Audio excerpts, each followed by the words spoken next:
Now, common sense would tell you that a warrant requires a judge, right? Wrong.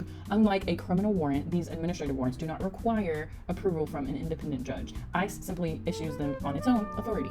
We are talking about civil documents being treated with the full weight of criminal law. You suck! As Michael Kagan, director of the Immigration Clinic at the University of Nevada, Las Vegas, puts it, ICE officers basically don't have to go to anyone independent to explain why they should be able to arrest and detain someone, and there's no due process required.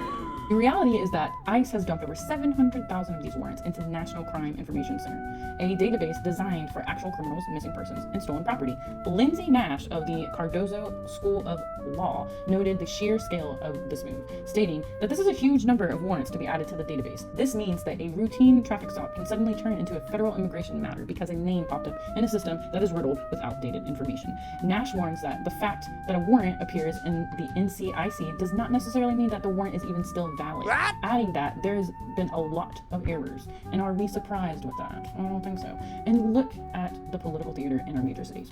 Governor Greg Abbott essentially gave Houston, Dallas, and Austin an ultimatum. Either you cooperate with these judgeless warrants, or we lose millions in public safety funding. Houston was staring down a $110 million loss, and Austin was threatened with a $2.5 million. Unsurprisingly, the cities folded. And there's going to be a lot of people saying that this is going to force local police to bypass the law.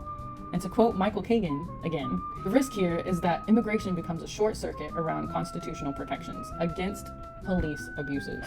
Between the expansion of the 287G program, which turns local jailers into de facto ICE agents, and the looming implementation of Senate Bill 4, we are entering a period of massive confusion. When you divert local police to do federal government job, you aren't just enforcing the law, you are changing the very nature of public safety. Denise Gilman is a co-director of the Immigration Clinic at the University of Texas at Austin. She highlights the danger of the shift. It'll be very difficult for the cities to really decide their own enforcement priorities. She warns that there is going to be a significant harm for public safety if local police are going around engaging in deportation efforts rather than actually addressing public safety concerns of the community. That's the truth, and they don't want you to discuss it.